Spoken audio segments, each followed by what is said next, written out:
What's up, Hackstab Slash? It's your boy, Postman John, coming at you from a bedroom in a laptop or through a laptop.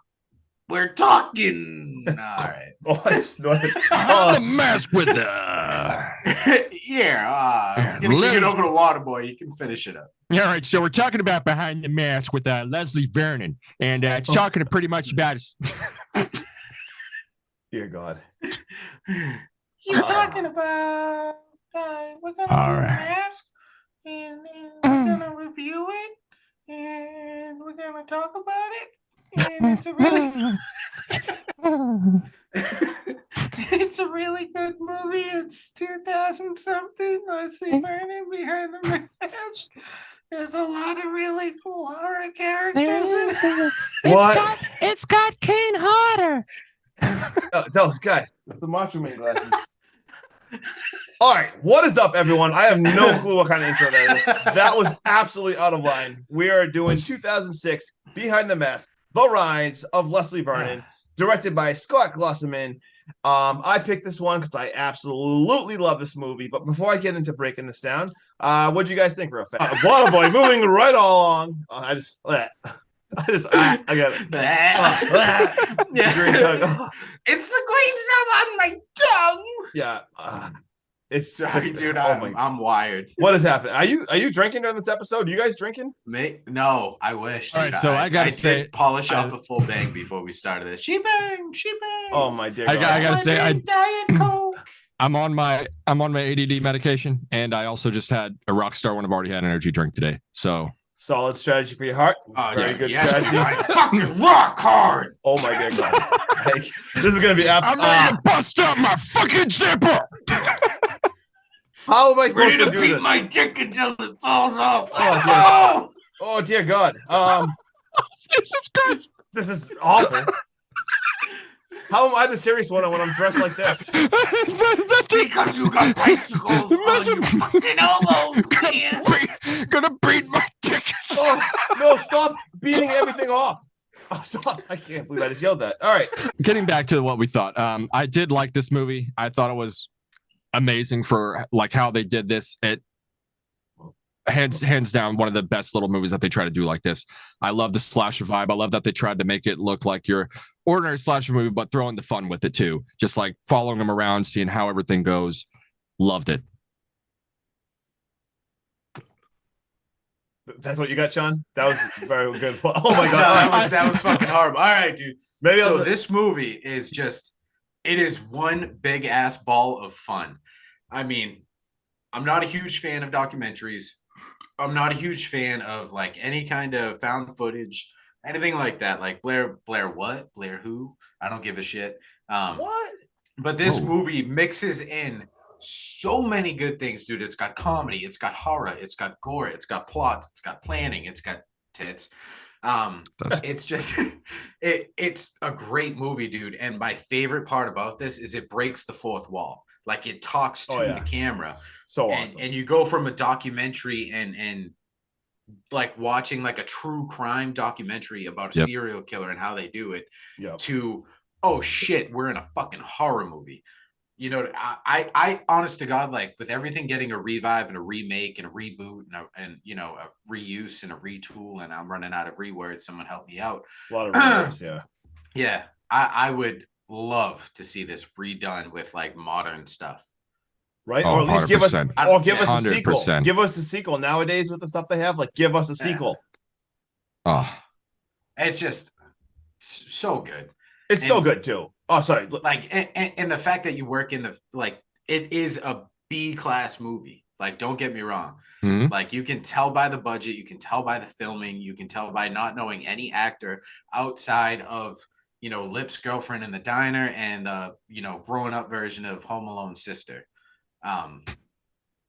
You laugh, dude. It is. Go look it up. It is. Yeah.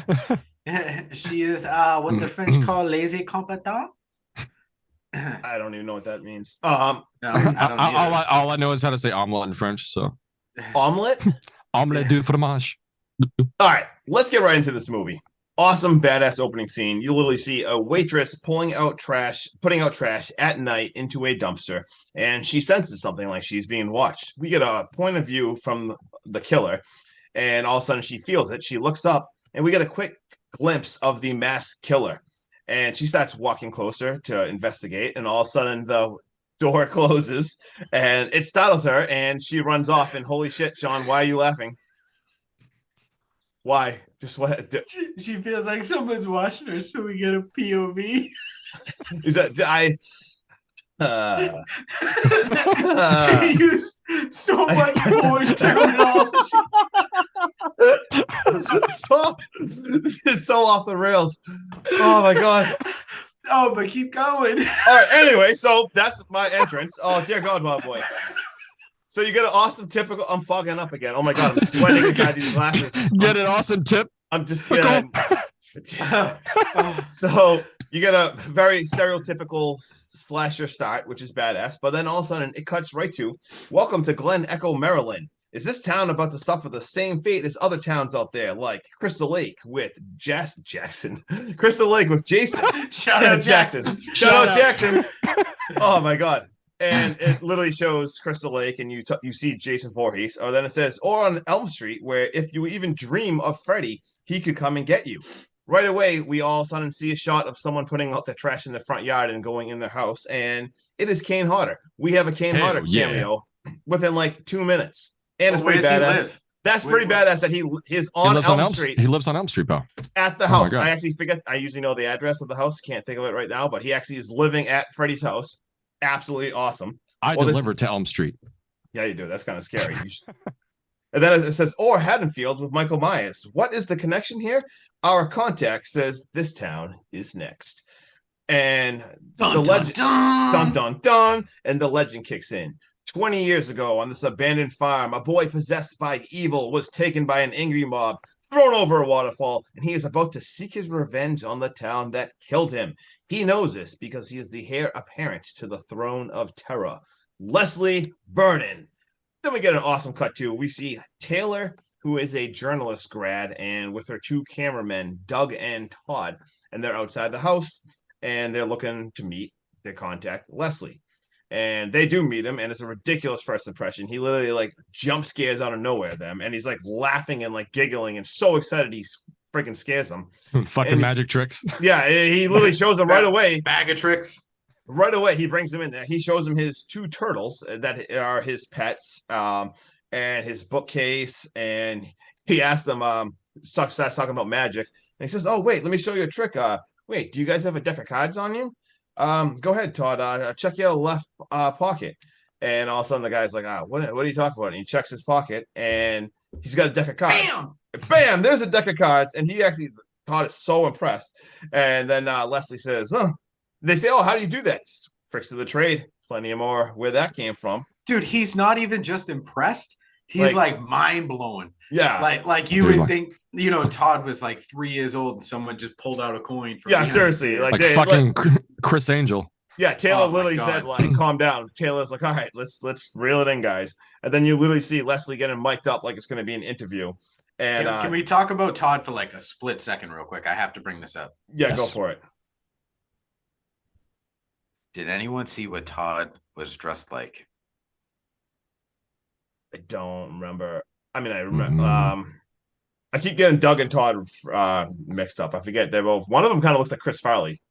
He was dressed exactly like the cameraman from Scream. No shit. That's pretty cool. That's pretty cool.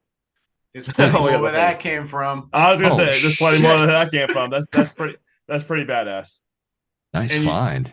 So you see Leslie getting mic'd up and for the big interview, and Taylor's like, "Why and how?" And all of a sudden, Leslie right away is like, "I need to show you. Like, we're not gonna sit here and talk. Let me show you right now." They get up in the camera van and they're on to the old house. He gets to the old house. It's nighttime. He's explaining how it's empty now. It's in a trust. There's a cop that watches it. Teenagers party on the anniversary night of his death. He's talking about how he's going to reappear. And she basically is like, "Well, why can't you just like live here?" And he dies laughing. He's like, "Well, I can't exactly be caught mowing the lawn if I'm going to reappear, Taylor." Like, Or like just dude, the jokes like that he has, like some of his one-liners are so hilarious. I love your impression of them. This guy's sarcasm is just unmatched by any other horror villain I've ever seen. A+ performance so good by this actor. This actor, I don't know his how name is Justin Weathers. Like, dude, I love this. Like this movie, I feel with my whole heart. I love it. And then can you just be him next Halloween? Can you just dress dude, up? I want to make a pitch. They need me in the sequel. Like, I need to be part of the sequel if it ever happens. The reboot. Like, please, director, like Scott. I'll be Todd because I'm the only fat guy on the podcast. Yeah, you guys can be the cameraman. Like, let's go. And then it gets right off. So Leslie, right away, he's talking about step one is location, and he's explaining how this is an anchor to his legend. Then we get a badass scene where he is doing cardio, kickboxing. He's drenched just in the field, just kicking, punching, and he has to explain how it's the physical demands of the job. And he even references how he has to catch up to the people and make it look like he's running, even though when he's walking really, really fast, which is hilarious. Like if you think about any single slasher, how the slashers always walk. Everyone. Just incredible that he referenced that. And then all of a sudden sorry, go ahead. When you edit this, obviously you can cut this part out. Yeah. Can you screen record off of YouTube the Rocky theme song and then just put the audio underneath it while we talk? So when you're like, he's doing a massive amount of cardio, it's just oh my god! I even for a promo, I'm already gonna cut that up and make something out of that. Oh yeah. All right, so and then all of a sudden we're moving along to step 2. It's the target group. So now the van is outside of a school, and this is another awesome scene. He's literally looking at like, oh yeah, look at those 2 guys over there. Those are the kind of people I kill just to pad my stats. I need a nice girl with a supporting cast, and he's literally like breaking down every single person and like, oh yeah, look at that girl right there. You see how she's made eye contact with me? Like, I think there's something going there. And he calls. Did you feel that emotional connection? Yeah, do you feel that? He goes, I need a survivor girl. I need to have my survivor girl. And they're just like, okay. Takes us to step 3, the flyby. Meet 17-year-old Kelly Curtis. So they are outside the diner that this girl works for, and he says he wants to plant the seed and maybe give her the feeling that trouble could be brewing, get her a little paranoid, and then basically we see the whole entire opening scene play out again. So I won't go over that, but literally, the one, yeah. With Sean. Yeah. You want to give her a feeling? He has to give her the feeling with the POV shot and everything. Anyway, he has. All right, so quick question. What do you got?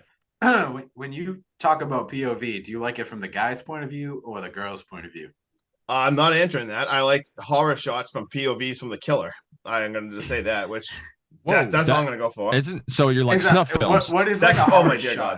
The opening scene plays out again, and he is so excited. We're talking like he is fist bumping in the parking lot, jumping up and down, absolutely so excited. And then he says, "You know what? You guys need to meet my 2 best friends, Eugene and Jamie. He's an old pro in the biz, and Jamie is fucking hot." And so they go over to their house and they meet Jamie and like, oh, where's Eugene? He's in the sensory deprivation tank. They got to go dig him up. So it's pretty badass. They go out to this field to dig him up, and he's literally, I don't know why, he's literally underground in a sensory deprivation tank. And they pop off the lid, and he literally looks like he's like in a coffin. And he says, oh my God, what time is it? Like 6:30, like Tuesday?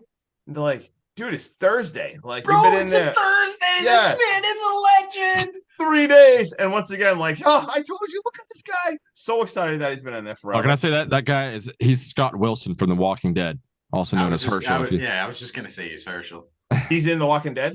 Yeah. Yeah. Oh, really? Oh, that's cool. Now, what? What was that? What the fuck? Did you just bark? Dude, you just I was gonna try and do a Herschel impression, but I got a scratch in my throat, and then I gave up. Dude, that was the most awkward shit. Someone goes to Mars. Dude, you literally just like, you're like, hey guys,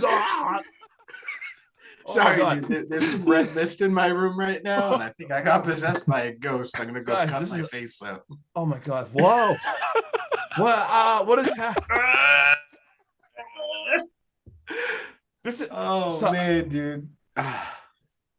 So they're having supper and they're grilling and talking. And what the Did you take it? Oh wait, you took an edible, didn't you? You mixed the edible with a bang, didn't you? Tell me the truth right now. Me? Yes. I fucking wish, dude. No, this is pure. All right. I was just curious. Do you want to look at my pupils? All right, I don't want to. No, just anyway. So they're talking. I said pupils, not pupils. Dear God, pupils. That's a word. Pupils. Is that what people I don't call know. I was trying to make it sound like pubes. I get what you were doing. Thank you for explaining it. Oh my God. I get it, dude. Curse is not for everyone. Oh God. I bet. Don't make. Oh my God. Why are my palms sweaty? Oh, no, your knees weak. Arms heavy. Mom spaghetti. Oh God, we just made another video right there. Kicking the Eminem music right there. Dear God. This is gonna be the worst episode. I guarantee this gets 3 views. 3. No. Yeah, my mom, your mom, and Waterboy's wife. And Roger. No, Roger's not. He's gonna get 3 seconds into the piss talk and be like, "What the fuck this about?" Yeah. All right. I brought Mountain Dew for lunch today. I'm not listening to this. Oh my God, I can't. All right, let's get back into this. So they're talking, they're grilling and having supper and stuff, and Eugene has an awesome talk where he's just like, "No one is like Jay. I can't." Just talk about the baby carrots. Just talk about the carrots. Like, oh my God. All right. So he has this awesome talk where he's literally saying, you know what? No one's like Jay, Fred, and Mike. In my day, like we'd all kill, we'd disappear. But these guys are legends. They're like returning like a curse year after year. It's a radical change in philosophy. It changed the whole entire business. And he's talking to Taylor when she just asked the differences of what they're doing. And she goes, "Oh, what, like the supernatural killing business?" They both laugh at her like disgusted. Like she still doesn't get it. And he goes on to say, "Fear.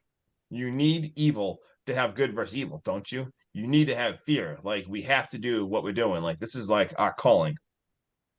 And then after supper, all of a sudden there's like normal talk. They're discussing Jamie and Eugene's talking about knocking off one of Kelly's friends. He says, "Oh, I'm gonna knock off one of her friends." Like, whoa, no, too soon. Like you got to be careful. Like let's pace this a little bit.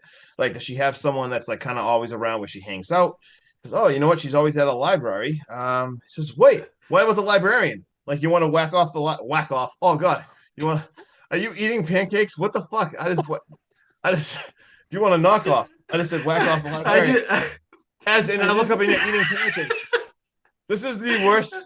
I don't know why, but in my head I keep hearing you say knock up. Oh my God, knock. Sean is drunk. Waterboy's eating pancakes, and I just said whack off the librarian. This is a fucking mess. This is the worst. Are you eating spaghetti? Not me. Who eats? All right, I'm just gonna keep going. I'm gonna keep going. Wait, I he said swear Paul to God, sweaty, if he mom's starts spaghetti, slurping- and he starts eating mom's spaghetti. It's not. That's way too white to be spaghetti. I can't. My man's getting ropes to the throat. Yeah, I can't. That's a bar. Copyrighted. Oh, that is.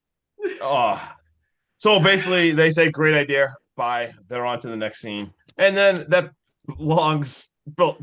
I'm stuttering now. I'm looking up and there's so much spaghetti, and you're not even talking. This is awkward as shit. This is the worst part. No, stop. This is the worst podcast. Everyone unsubscribe, please. We're gonna lose followers for this. He talks about putting a fake article in Kelly's hands, made up a whole entire story about her great uncle raped Leslie's mom. He CGI'd a picture that looks like Leslie.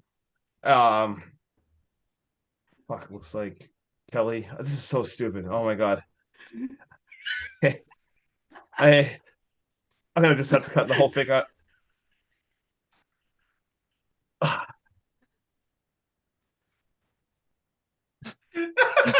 What is happening? I don't know. All right, so that brings us to the outside of the library, and he talks about how he got a fake fake article in Kelly's hands about a fake great uncle that raped Leslie's mom. He CGI'd a picture to make it actually look like Kelly. So when she goes to read the article, she'll be like, "Oh my God, like I did the whole story." They replaced it with a microphage, I believe that's called. That means they're gonna Microfiche. Microfiche. Yes, microfiche. They're gonna fiche. Okay, they're gonna go to the potato, tomato, banana, rammer. I am going to destroy you in the void tomorrow. When you break down the void, you're going to have the worst time of your whole entire fucking life. I am going to destroy you. I wrote notes. Shoot out of my nose. I wrote notes 3 fucking times for this movie, and you were making a mockery eating spaghetti while I'm trying to fucking talk. Do you remember this is the second time filming this? That's not spaghetti. I almost threw my light off the roof the other day when this didn't work after I crumpled up my notes and had to write it a third time. For you to sit here, make me lose where I am, and fucking eat spaghetti? Yeah, no, I'm gonna reach through this fucking screen and strangle you to death. No, I'm not even gonna quit the podcast. I'm gonna kick you off this time. You're gonna choke me? No, you're done. How do I delete this? I want to delete your screen. No, I fucking love you. No, I'm right clicking. I am trying to delete you. I'm sweating right now. I'm so angry at you. I'm very hot. No, right like honestly, can I mute him? How do I mute you? You're so lucky I don't know how to use Zoom because I mute you. I'm blacking out your whole screen. I do want to say that you can remove my audio when you download, when you cancel. Yeah. I don't want to look at you either. I want to remove the visual. Anyway, where was I? So anyway, they want to get the fake article in Kelly's hands. So they're nervously pumped. All of a sudden, Leslie's in there, and he does like parkour to plant this article. He's like jumping around in the library, and it's absolutely insane. And he talks about how he's going to, I'm going to kill the librarian, chase Kelly around a little bit, and then I'm going to escape. And all of a sudden, you hear Doug radio in, like, oh, we got a visitor, and you see someone drive in there. And we're back into the library where Todd is filming Kelly, and he is absolutely in love with her. He is just drooling over her. He is like, oh my God, she's so hot. Like, bro, he goes from like the feet up. Yeah. He can't stop, dude. Yeah. It's funny at first, but he doesn't stop. I'm creeped out. I'm creeped out by it. He literally says, oh, she moves like a gazelle. Yeah. And then Taylor's like, oh, she's up. And then Todd goes, so am I. Jesus Christ. No, yeah. So anyway, Kelly I'm rock hard, brother. Yeah, this dude needs to chill. Kelly actually does get up. And she actually walks right over and finds the article, and they're like, "Holy shit! Like this literally played out exactly like he said it would." The librarian, she goes to the librarian. They need to go find the microfiche, and she goes fiche, and she like the smell of tuna fish. Please, dear God, stop! And she reads the whole entire story. She's freaking out, like, "Oh my God!" The uncle raped Molly Vernon. They had a bastard son. The son was abused. He had to till the torches with a hand scythe. He then had to live in the cider house, and he killed his parents, and he hung his mom in the orchards, and then the town people killed him. And then all of a sudden you see the library, like, nothing to worry about. Like, it's just a story. It's just a story. And then all of a sudden you see from behind her, like, Leslie. Actually, it's a scene right behind me. Look at this right here. You see that right there with his hand scythe and stab. Bye-bye, librarian. Dude, we're going to talk about how he was, like, parkouring through that place. Dude, oh my God. Yeah, I was trying to mention that, but you were screwing everything up. Sorry. But so he's this. Yeah. So bad. I did mention that. Thanks a lot, asshole. And so anyway. Oh my God. I'm sorry, everyone. Everyone's witnessing the podcast absolutely self-destruct. Can we talk about the librarian and what kind of a horror icon she is? Yeah, God rest her soul. Oh my God. She this was her last movie, right? Mm-hmm. Yes, this was the last movie she was in. I absolutely loved her in Poltergeist. Just that voice, dude. And that's not even her real voice. Dude, the iconic voice. Yes. And she read it. Yes. And one of my fun facts was she actually read the whole story where she was saying, like, oh, yeah, he lived in the cider house. She read that story in her Poltergeist voice. I forget her name. I'd give her a shout out right now. I actually can't believe I forget her name. Zelda Rubinstein. Holy shit. There we go. Yeah, how do I forget that name? Badass name. So that is the librarian in this movie. So another really awesome person in the movie. And she also did the Taste the Rainbow. Skittles commercial. Skittles. Yep. Yes. Let's go. Yeah. Let's go. So that was pretty awesome. So Leslie kills the Skittle woman, and then right away, so if that wasn't a cool enough horror, he is shot at by he sent that bitch over the rainbow. He like peace out, and all of a sudden, right away, like he turns to Kelly, but he gets shot at right away by Robert Englund. We have Freddy Krueger all of a sudden in this, shooting at him. And you see like Leslie, like, oh friggin', this dude is parkouring out of there, like climbing walls and shit. He is just dude, he actually like up to the top left above his shoulder, all the way against that wall. Yeah.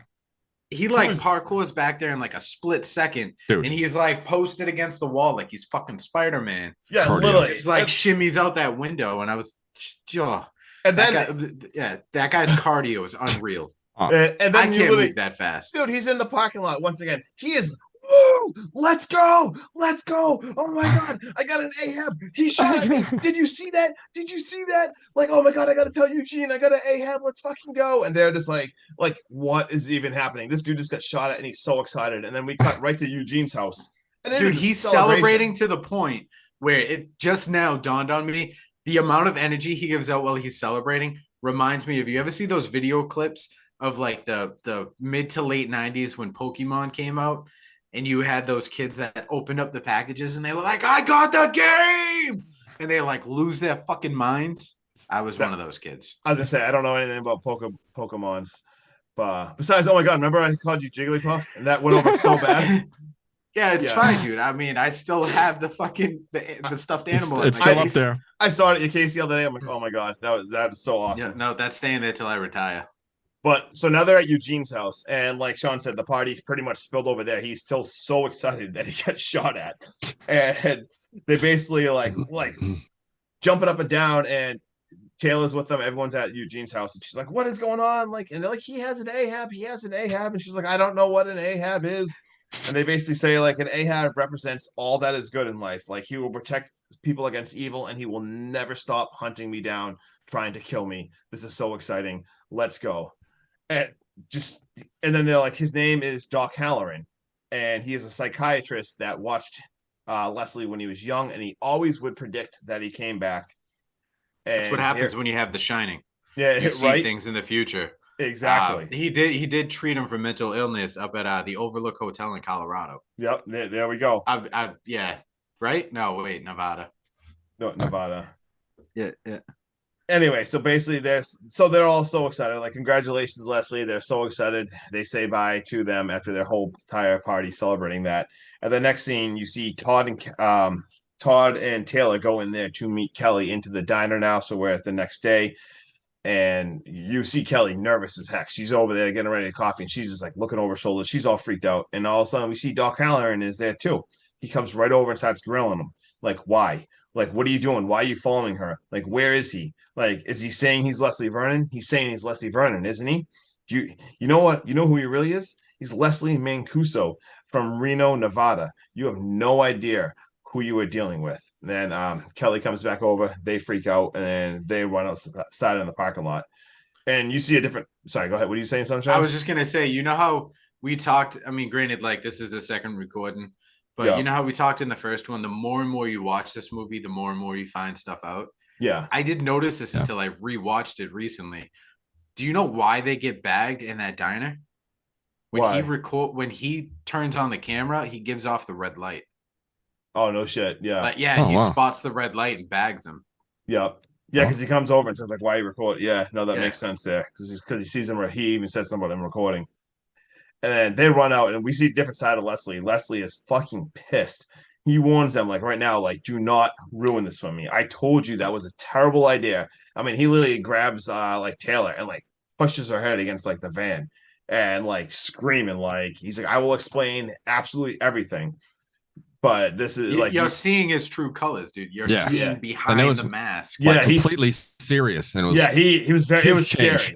He was very scary, and it was pretty crazy. So we see them back now, and he basically he's telling he's coming clean now. He's saying Doc was my shrink from Reno, Nevada.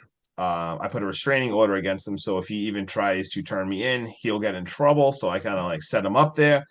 And Taylor is pissed. She's like, you used the whole entire fake backstory. You used me. I thought I had this story. Like, this is absolutely awful. And he's like, look, I have to do this. Like, this is still my life work. Like, you don't understand. Like, you can leave or stay.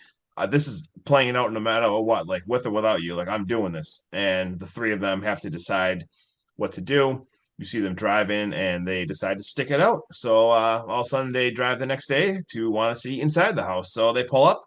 Leslie's waiting. Let's see inside the house.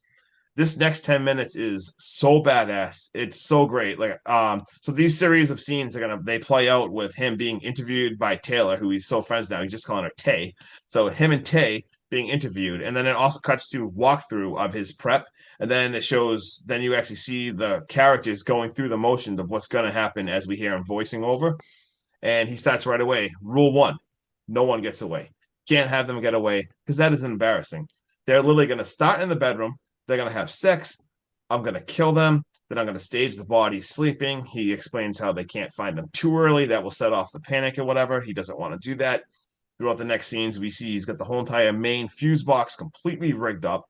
He shows how they'll have to run and go get flashlights. He has all the batteries dead and all the flashlights. And then he says he will kill the lights. And as this is one of the scenes where, as he's talking, you see what's going to happen. He says the hornballs will go try to check it out, and they will try to score. And as you see that, you see two guys down there, and you literally see a girl. And as he's explaining her, and you just see like her the guy pull down her bra, and her boobs are out. And it's pretty awesome because this is like a voiceover. He's explaining it, yeah. And you just hear Taylor say like, "Leslie, stop it! Like, isn't that gratuitous?" And he's like, "Look, this is my story." Just absolutely hilarious that he even threw the gratuitous boobs in there like slasher movies do. This movie's absolutely incredible. And then he basically says how he's going to split them up. He's going to kill the guy so the girl will run up, start the panic. Then he's going to go outside. He's going to stage the body inside the shed because only Kelly's allowed in there.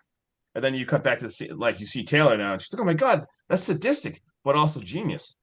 And he says, "Well, yeah, Kelly needs to go from victim to heroine. She needs to be the survivor girl. Basically, she's going to go out there in the shed and she's going to grab a weapon, a long weapon, a very phallic weapon. She's going to be empowered by cock." This guy is absolutely out of his mind. So basically, he explains how that's very symbolic of that.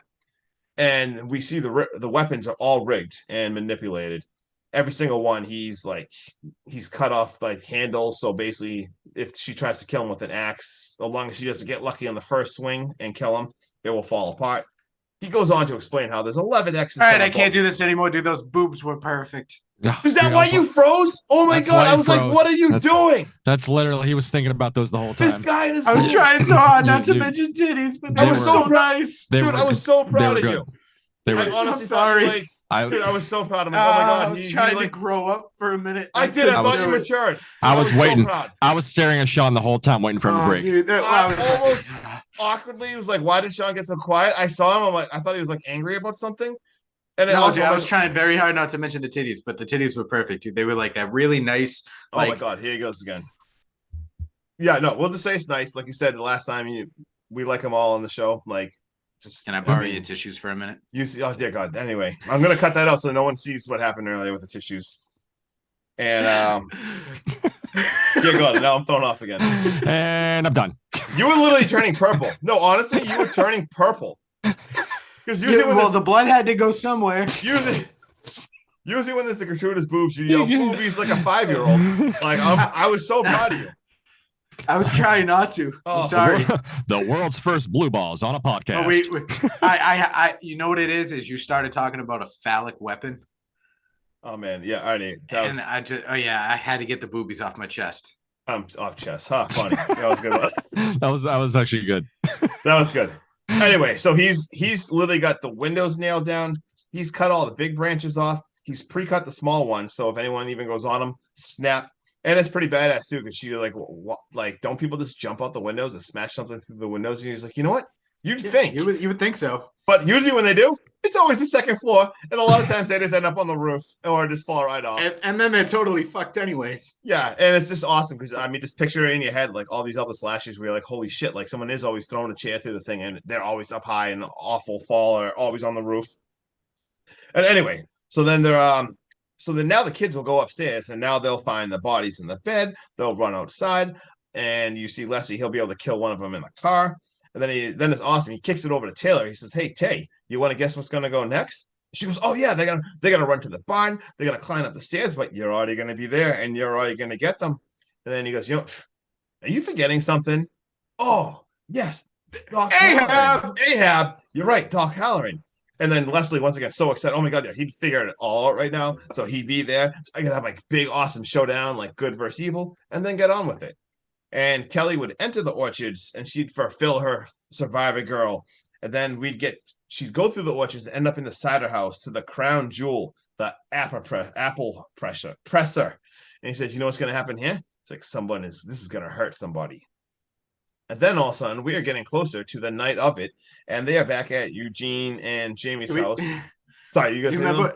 You know how Todd was like, they were trying to guess what's going to happen there? Yeah. And he was like, someone's going to get hurt. And he was like, and he had an apple in his hand. He's like, I'll make some juice. Yeah, he's literally showing how the apple presser works, like making juice. Like, Leslie's bro, awesome. this is 100% organic apple cider, man. What the fuck's wrong with you? Such an awesome guy. And now we're getting close. So now we are the night of, and they're all wishing him luck. And this is a pretty cool scene. Tay asks Eugene, like, hey, how would someone like survive something like this? And he basically says, you run like a motherfucker. You run till that sun's up. And don't you look back, because you're not even going to like what you see.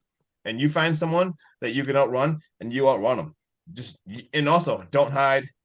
We find you, and don't be a hero, and stay away from virgins. If you're a virgin, you better have someone get in their pants. So it basically says, like, just run like a motherfucker. And then we get the awesome preparation scene. We have Leslie putting his war paint on. He's rubbing preparation H or on his face, and he's mixed that with fire retardant and saying how it like will restrict blood vessels if he gets hit in the face. It will help cover cuts and stuff, and saying how boxers use it, and he put fire retardant in there to make it even stronger. Yeah, dude, you never go full retardant. Yeah, I know. I had to make sure I said that word carefully. And then he's basically explaining, like, she's like, "Oh, are you nervous?" And he's like, "Oh, I just gotta stay focused on Kelly. Like, what happens with Kelly is like how this night's gonna play." He's like, "Honestly, this is my Christmas. I just have to stay in the moment and cherish it." And he's just bawling like a baby, like full out crying, like he is crying. Yeah, dude, his emotions are just pouring. Dude. Yeah, like you can see this dude is all over the place, from being funny to like snapping like an actual psychopath, and now he's crying like a baby. He's so excited. He's just so excited, man. And then the best part too is all of a sudden now it's time. Like it is go time right now. And like Leslie like ninja rolls into the room. Like they're all upstairs now, like Taylor and Doug and Todd. And he ninja rolls in, like parkours in, and he's already like, all right, there's 8 kids there. They're drinking. They're all getting hammered. Kelly's not drinking, so that's incredible. And I have a spark plug because I am not looking forward. I mean, I do not want to get I'm not trying to get run over. Yeah, I'm not trying to get run over. And he goes, "Oh, it's almost bedroom time. Like it's gonna happen." And then as he's explaining it, you hear the moaning from the other room. And then all of a sudden he goes in and like he has his mask up and he lowers his mask and he just looks at turns. It's like time to dance with the devil. And you hear him just slashing, hacking, stabbing, just holy crap, like butchering this place. And then he runs in. I almost said whacking. Then he runs back in and he's just like panting, like out of breath, like covered in blood. And he's just like, oh, like game face on. And all of a sudden you see like the team is just freaked out. Like they're like, oh my God, this is real. Like Taylor's freaking out. The camera guys are like, what is happening? He does an amazing job. When he comes back like behind that curtain, the panting and like the amount of energy that he's exerted, that just goes to show like how fast he is, how quick he is, how just brutally violent he is, and how much energy he exerted, which ties back into like him doing the cardio and all shows that stuff. So cool. It's just, because he comes back and when you see him killing, it's so effortless. And then the second he takes off the mask, he looks like he just got done running a 5K. Oh yeah, no, that was absolutely badass. And as they're panicking, all of a sudden now he's like, you know what? Everyone outside right now, get the fuck out. You have to leave. Get out. So, and all of a sudden he's outside in the van and he's all mic'd up and everything. And he takes the mic off and he's like, look, like, this is it. Like, bye. And he is literally like fist bumping them, like giving them like face hugs, saying bye, says bye to the 2 guys. And then he goes and tells Taylor, like, look, this is all I like, you got to go. Like, I chose this. This is like what I do. And like, you chose journalism. You chose journalism. Like, you do you. I got to do me. Turns away and he walks off. And it's awesome. Dude, when go ahead. I got to say, like, when I first saw this scene when they were outside, I thought he was going to kill them right there. I don't know why I thought that. Yeah. Just from being so pissed about them trying to screw up his shit. And he literally is like hugging them and stuff and like being emotional. And he walks away like a little kid. He walks away with his hand knife and he's like hacking at trees. Like there's like little bush. He's literally looks like he's stomping. And he's like slashing at bushes. He's like so mad. A child throwing a fit. He literally throws like a temper tantrum. I just lost my best friends. Right? Like he's so bummed out. And then she's all right. Then back to like Taylor's like, all right, pack it up, like turn it off. We're editing his story. She's fucking 17. We got to go in there and warn him. And awesome switch happens here. So they literally kill their cameras and the movie switches. Up to this point, we have a mockumentary and a found footage. It's being filmed like found footage and it's a mockumentary. Love that. The whole switch, it turns into a slasher movie now. Like just how it's filmed, it goes to just normal slasher. So it's pretty badass. It has mockumentary, found footage movie, and now we just have like pure slasher, what they're like building up. And the three of them go to barge in the house. And it's pretty awesome because already, like, the two camera guys are like, this feels like a really bad idea. Like, this doesn't feel good. And they barge in the door, and you have the two most ridiculous stoners you'll ever see in a friggin' movie. They're just like, whoa, like, you guys, like, startled us. Like, bro, what? That's the Frankenstein, bro. Yeah. They're just so chill, like, the worst acting you'll ever see. And they're like, where are they? And they're like, oh, they're upstairs. She went upstairs. So they run upstairs. They burst in the door. They got to go find out where Kelly the Virgin is. And Kelly the Virgin is in reverse cowgirl on this guy up there as they burst in the door. And it's hilarious. You hear, I forget if it's Todd or Doug, but he's like, whoa, that's no virgin I've ever seen. And she screams, get the fuck out, get the fuck out. And they continue talking about outside. He's like, that is not her first time. Leslie is going to be pissed. It's going to be pissed. Yeah. And right away, all of a sudden, the lights cut out. And they're like, oh, shit. Like, you got to come with us. You got to come with us. So they run him downstairs. And they're like, there's a man, Leslie Mancuso. He's here to kill you. And all of a sudden, the lights go back on at this point. And then, like, oh, no, we can't go in the basement. Like, what are you talking about?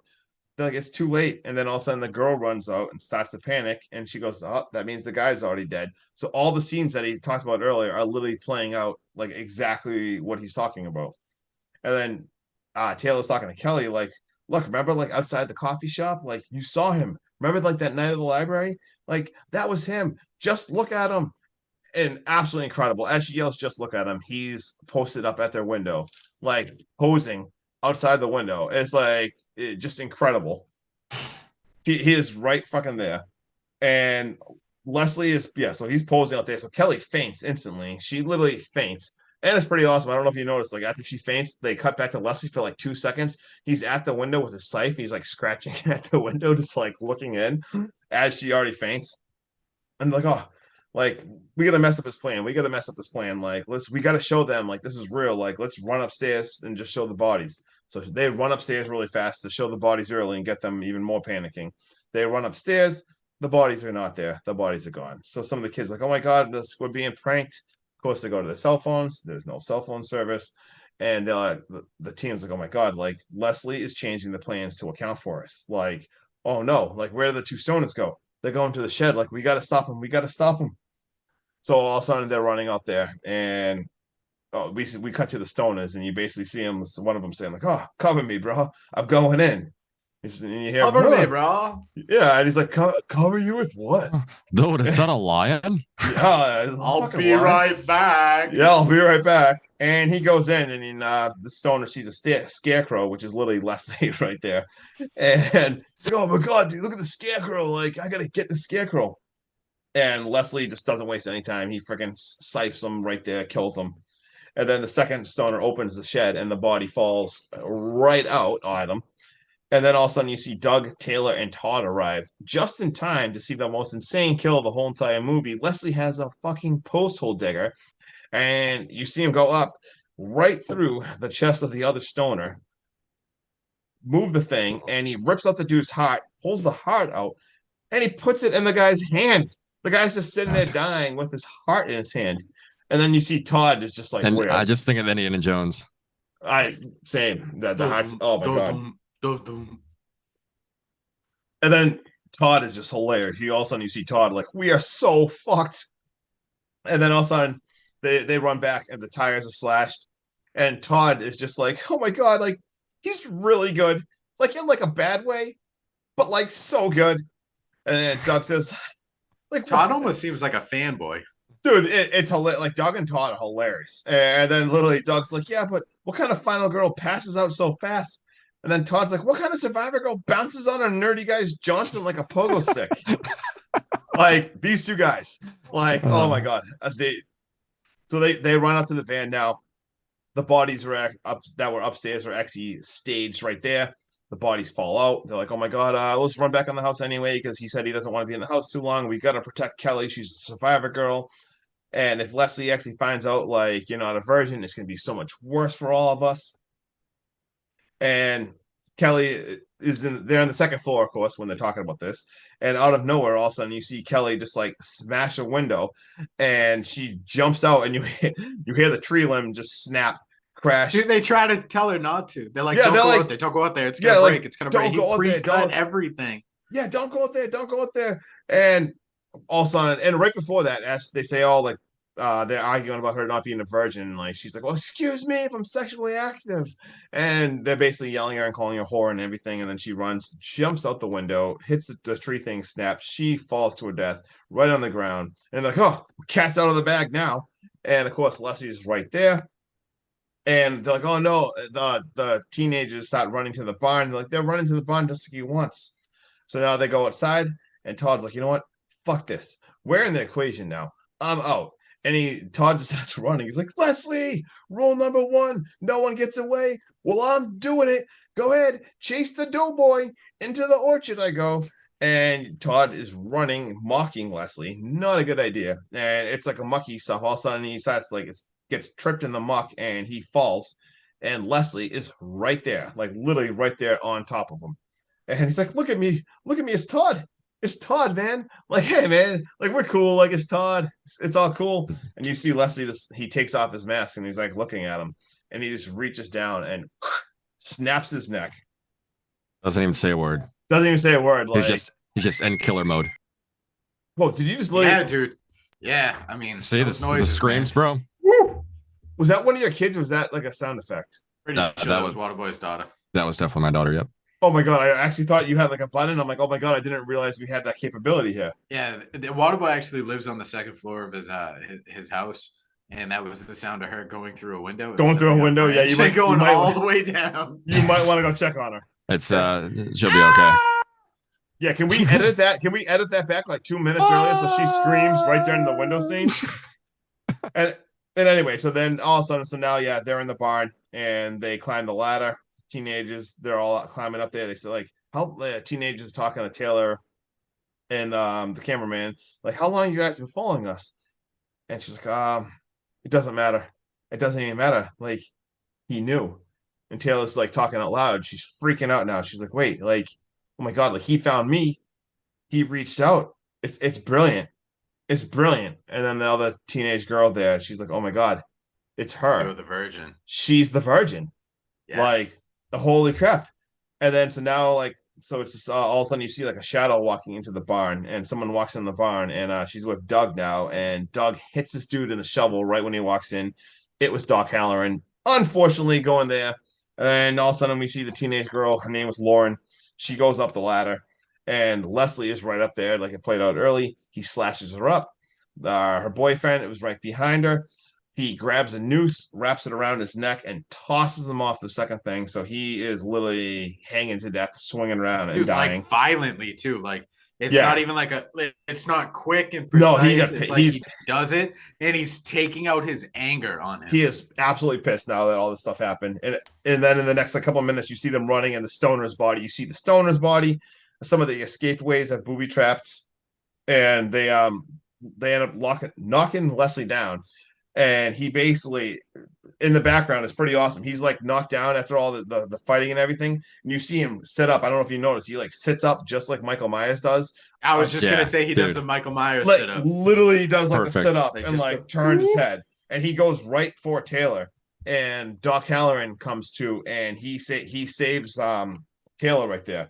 And unfortunately, like Leslie grabs a scythe, and he's trying to siphon is that a word? Scythe Doc Yeah, he's Halloran. trying to siphon the life out of Doc. Yeah. Doc Halloran. Yeah.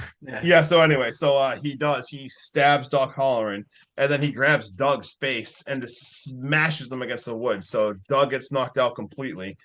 And all of a sudden we see Taylor running, and it's pretty badass. She runs up to the shed, and of course Doug's body stays in the shed. So just as they played out earlier, another body falls out. She grabs an axe and into the orchard.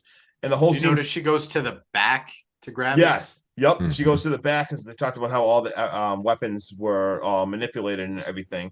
And it's so badass too because all the stuff that he said was going to happen is happening, but now it's happening with her and not happening with Kelly.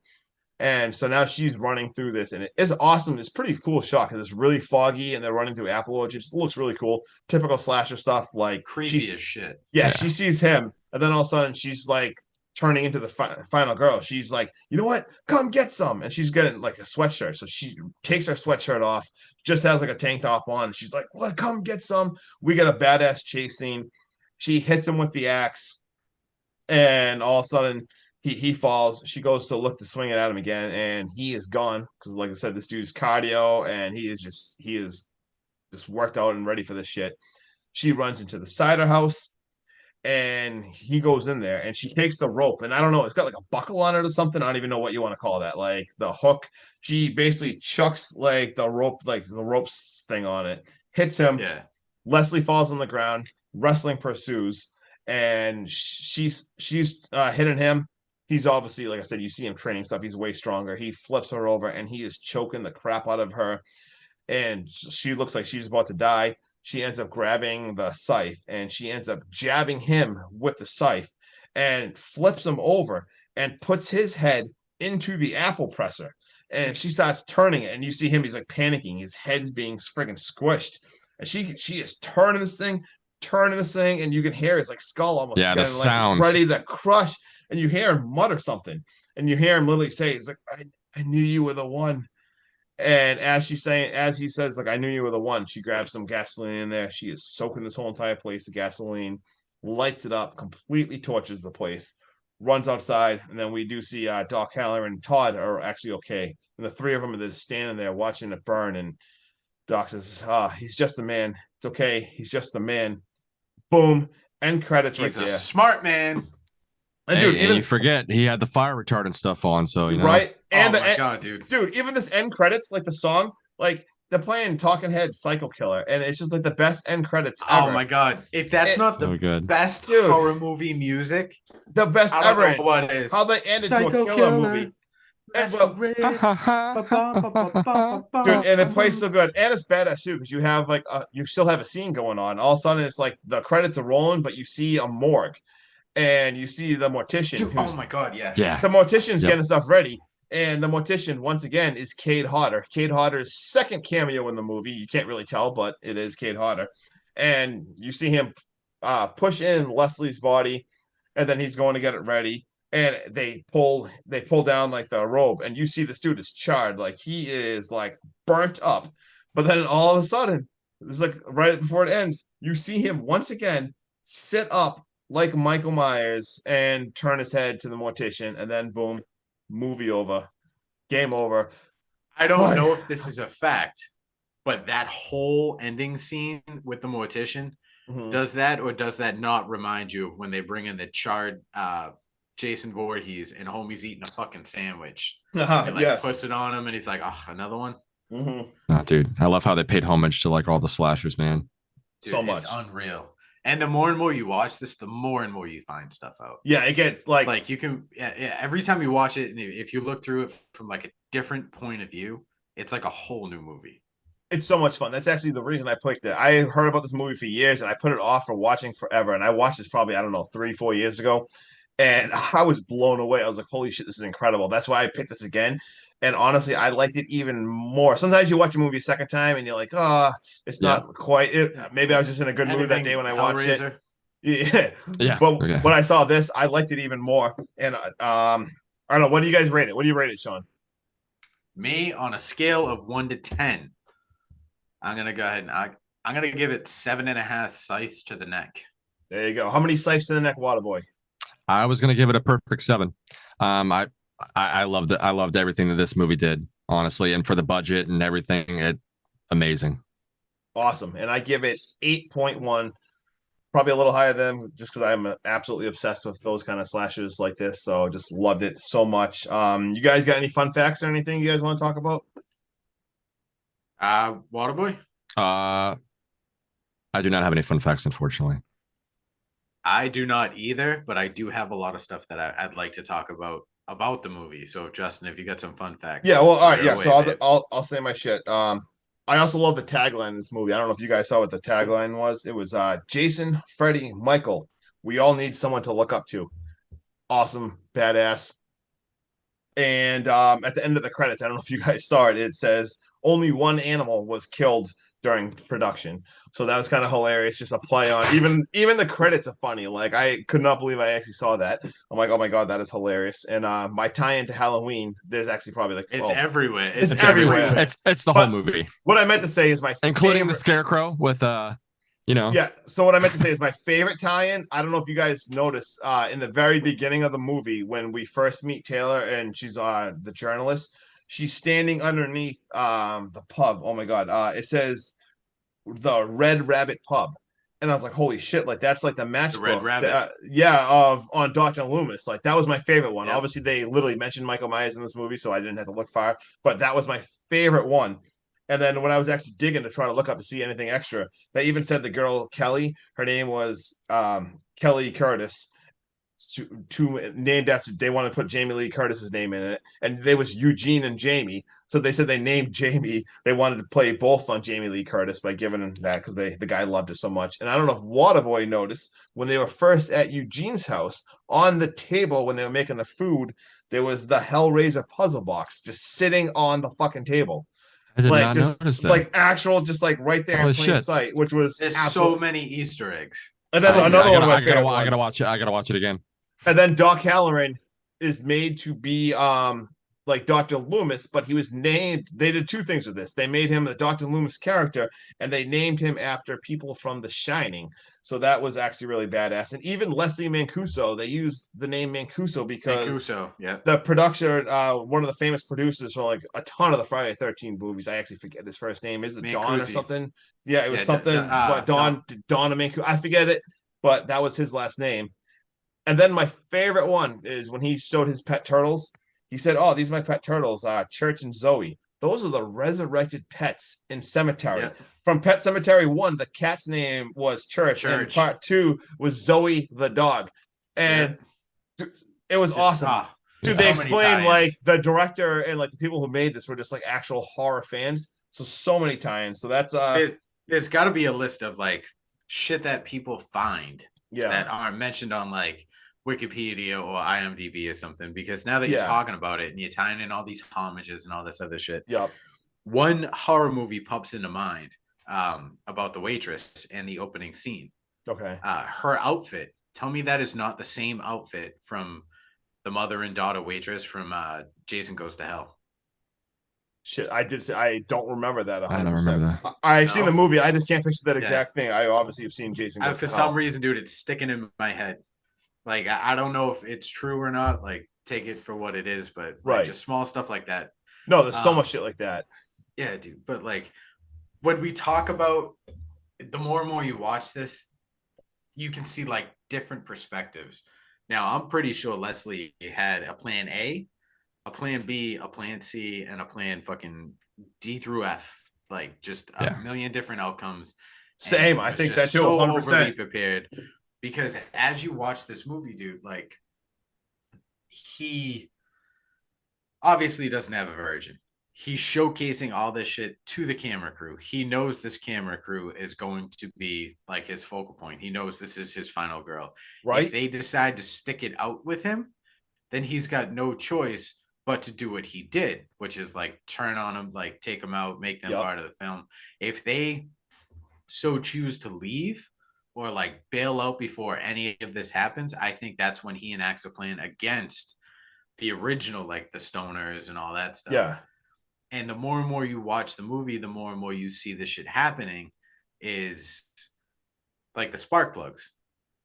Yep. Why did he have to take out the spark plugs on their cars when he slashed the tires? He didn't.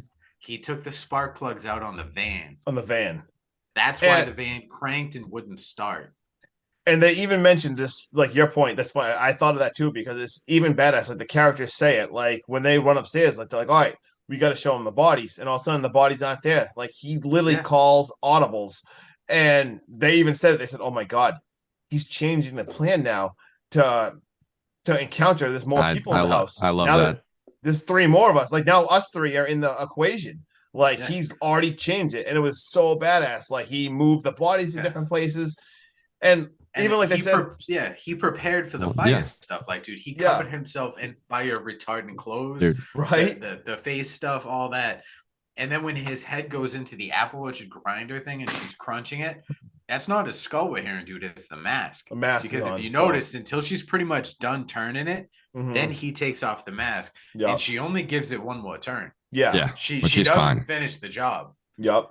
You know exactly. And that exactly. One turn, all it does is knock him out. Yeah. Yep. I love that about this movie, that you go into thinking that he's, making this plan for these people. They're actually just filming it. But the whole entire time, from the beginning of the movie, they are the plan the entire time. So badass. I'm pretty sure. Like, even do the card trick when he's like, there's plenty more tricks where this came from. Oh, dude, like like watching the second time. Like the turtles, like we talked about before. Previously, like obviously it's not on this episode, but he's like, I only keep animals that I can eat. Yep. Because his legend is he got picked to death by the turtles. By the turtles. I mentioned the librarian mentions that. And the turtles picked his bones. Like we could literally sit here, like end this episode, go watch this movie again, and write down different perspectives and have a whole nother episode. They need some movies like this. I would love a sequel. Like, there's a lot of movies I don't want sequels to because I almost love it so much. But I'm like, I don't want them to ruin it. But I feel like they could actually. This one would be so much fun. Obviously, if they've waited so many years now, it's probably just not going to happen. Just hear me out. Just hear me out. All right. This horror movie is Shutter Island before Shutter Island came out. That was a big mind fuck, that movie. You can watch that movie. Oh yeah, of course you did. You can watch that movie over and over and over again and see it from different angles, and you're like, holy shit! Like, not a loss for words, dude. I fucking love this movie. Yeah, and especially for being like an OG watch for me, like I had never seen it before. We decided to review it, and then watching it, like, I'm looking at like collector sets and all that shit. Like, dude, I was nervous too. Because I know, Waterboy, did you see this before or not? No, I know this was my first time. I was so nervous too because I'm like, shit, like I don't know if they'll like the whole like mockumentary style. I was like nervous. I'm like, oh my god, are they gonna like be pissed at me? But I'm like, no, it's too much fun. Hopefully they'll like it. So I'm so pumped that you guys ended up liking it. And I'm like Sean. I don't really like found footage movies, but this one was like, I don't like Blair Witch. I'm not a huge Paranormal Activity guy. Like, I'm going to watch all the movies just because they're out there. But like, I had no intentions of ever watching Blair Witch 2 unless someone makes me watch it. When you had recommended like the VHS series or Hell House LLC, I was like very hesitant to watch it because I was like, I'm not into found footage. Have you seen Hell House LLC? I did off of your recommendation, and I'm so glad we drafted it. All right, I was gonna say that movie. I don't want to. That's so scared another one. Do that movie. That movie that I loved. Shit out of me. That one's too scary, guys. Like I know I drafted found footage done right, and a lot of shit found footage and mockumentaries and all that stuff is just so over the top acting with poor lines and way too much shaky cam. Yeah, I didn't sleep after I saw Hell House LLC. I'm scared to do that one. That's why I've been putting that one off. That's why I haven't fucking said I'm gonna do that yet. But all right, I'll wrap this up and tell them what. Yeah. So anyway, also I forgot to mention in the beginning of this movie because, like I said, Sean, we'll just talk real fast. We filmed this last week. We forgot the record button didn't work, so we're re-recording this. So wait, it's not showing recording right now. Yeah, that's funny. It actually really is. But anyway, so you have to rent it. It's on Prime I got it on Amazon Prime for $3.99. Honestly, it's so good. I would have paid $4 for it. But don't listen to all the apps out there and Google that tell you it's free on Tubi, because when you start watching it, was it Tubi? Pluto. I think it was Pluto. Tells you it's free on Pluto, and you can be an idiot like me and Justin, watch the first 4 minutes and then realize this is a behind the mask for Batman. I did the same thing. Me and Sean both thought this was free on Pluto, and we both watched. I am Leslie Vernon. Yeah, that was a mistake. Waterboy, what movie? What movie are we doing next? It's yours, right? Yes, sir. It is my movie, and we are doing The Void. We are doing The Void. All right, The Void. Check us Where out can they find The Void, Waterboy?